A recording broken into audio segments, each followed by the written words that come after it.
Hey guys, just a couple of random thoughts here of just things here and there. They're not really like worth making an entire video about, so we're gonna kind of cram it together here. So we got some more stuff with Fatal Fury, City of the Wolves. I did pre-order the game, and thanks to that, I get to play the game 3 days before, so I could play it Monday instead of like the 24th. Would have been what, Thursday or something. So that's kind of cool. So. Yeah, and I also get the Terry Bogard original Fatal Fury. You know, his red jacket outfit and stuff instead of just to mark the wolves. That's an extra DLC costume. And of course, whenever the DLC does come out, you know, Andy, Joe, Chun-Li, Ken, and Mr. Big, they'll just download to my console. I don't have to like buy them whenever they come out. They'll just pop in there. Oh, that's convenient. Yeah. So right now, SNK actually had this announcement that they said that at the time of the game, because I guess, I don't know, short notice or whatever, because it's coming out soon, yeah. There is no story mode or arcade mode or nothing for Cristiano or Christian, I forgot his name, Ronaldo. Yeah, so he's not gonna have any story mode or arcade mode or some kind of like, I guess, Tales of Southtown or something like that it's gonna be called for the overall story. He won't have anything to do with it, despite the fact that the other guy, the Salvatore guy, the DJ guy, does have a story and stuff. And actually in the game's canon, apparently he's like Duck King's friend and all that. So he has a place in the story, apparently. So let me get this straight. The world famous soccer player is in a game where there is no story for him, no arcade mode, but the DJ that nobody knows about or has never heard of has a storyline connected to another character who they could have just had in the game itself, as opposed to using the DJ guy, which they probably did because they heard the backlash from all the people. Is that what you're saying, pretty much? Yeah, it's weird. Like, I don't know. It's like people have been saying that this just further proves that what's his name? Salvatore? Salvatore or Ronaldo? No, Ronaldo. That Ronaldo was just randomly just thrown in there super last minute, I guess, and they're not even bothering to give him an arc. I mean, they will eventually, I guess, just not at release. So they're gonna start the game off. It's just gonna be like bare bones, nothing. So well, for him. That's what I mean. That's what I mean. So you just play with him. It's just gonna be like nothing. What in the world is ending gonna be like if anyone decides to, you know, play his character to get through, you know, play through the whole like campaign there? And I mean, he'll probably be like, I guess, grayed out or something where you can't pick him, maybe. Oh, so you mean like even at you know, just at launch he probably will not be a playable character? Yeah, that's what they're saying. That at launch he won't be, like, maybe later they'll fix it or whatever, but at launch he won't be ready for arcade. I mean, for basic versus whatever, I'm sure, but not for the arcade. Not for arcade or story mode. Yeah. Oh, okay, that makes sense then. Okay, so for the most part, putting them in the game was just a really terrible idea, huh? Oh yeah, another terrible idea from SNK.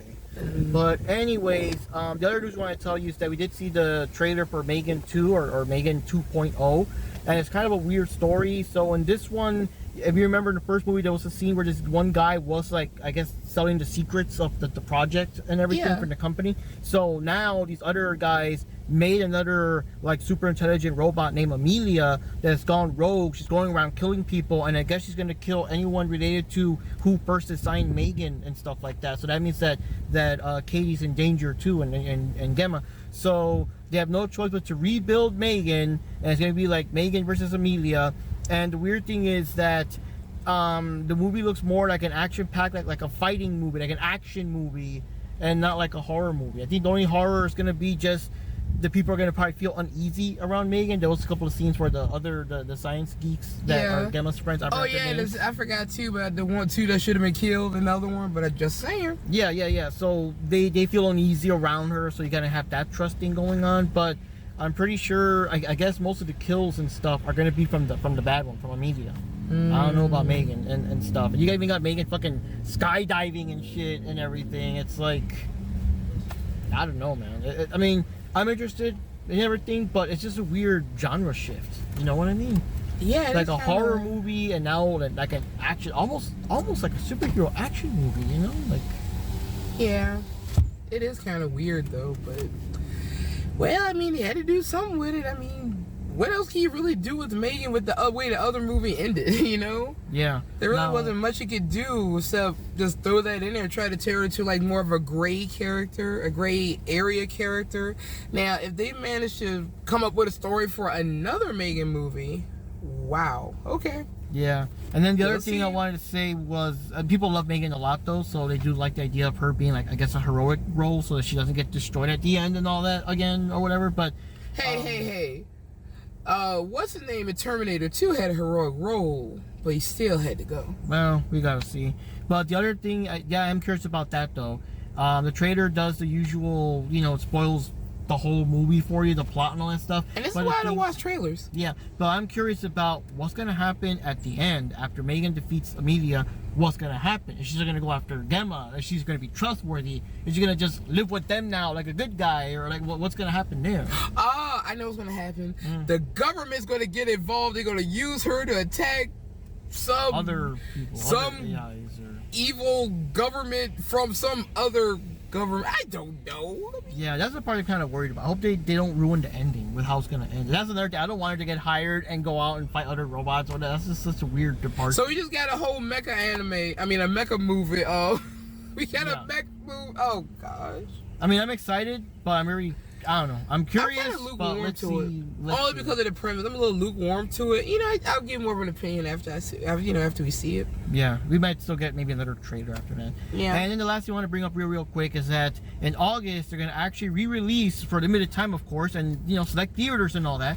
They're gonna re-release the original 1990s Ninja Turtles movie, the live-action movie with the suits and with Judith Hogue and all that good stuff. Yeah, we already been telling other people about it. So like, oh my God, because we didn't get the chance to see it in the theater. We had to wait till it came to video because our parents wouldn't take us, and I was one of them. My parents didn't take me to see that first movie, though I wanted to. And your parents didn't take you, and you wanted to. So we couldn't see the movie until it got to video.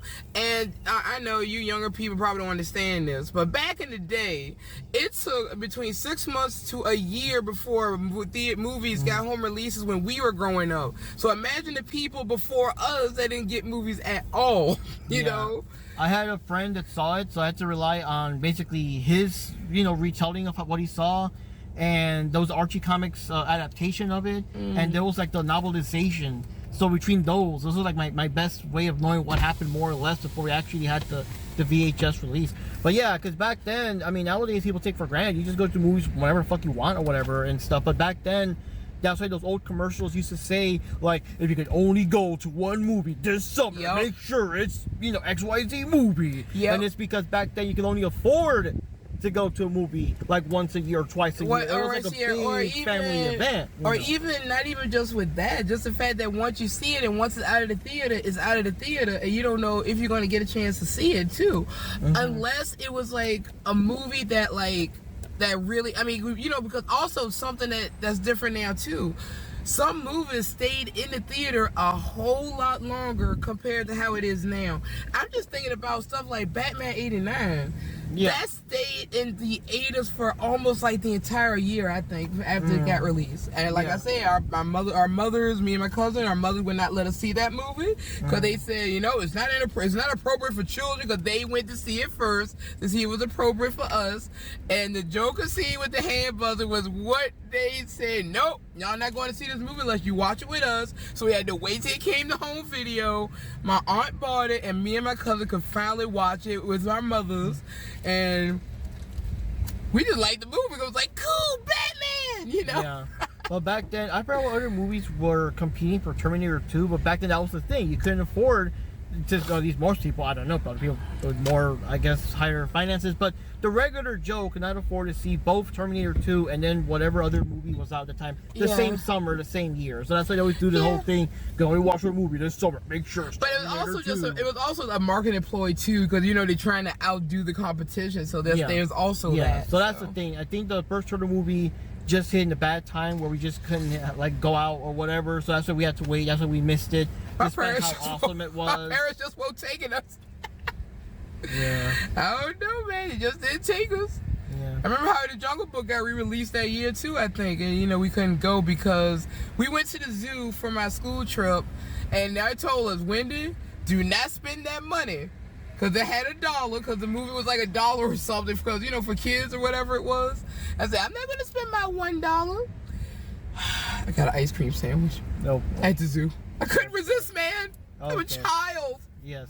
So anyways, guys, that wraps up for now. That's most of our little things here and there. Yeah. And maybe we'll see We'll probably make another video here and there. Whenever there's other little tidbits that aren't worth making an entire video about just the one thing, we'll kind of cram them in here and there. Yeah. See how it goes.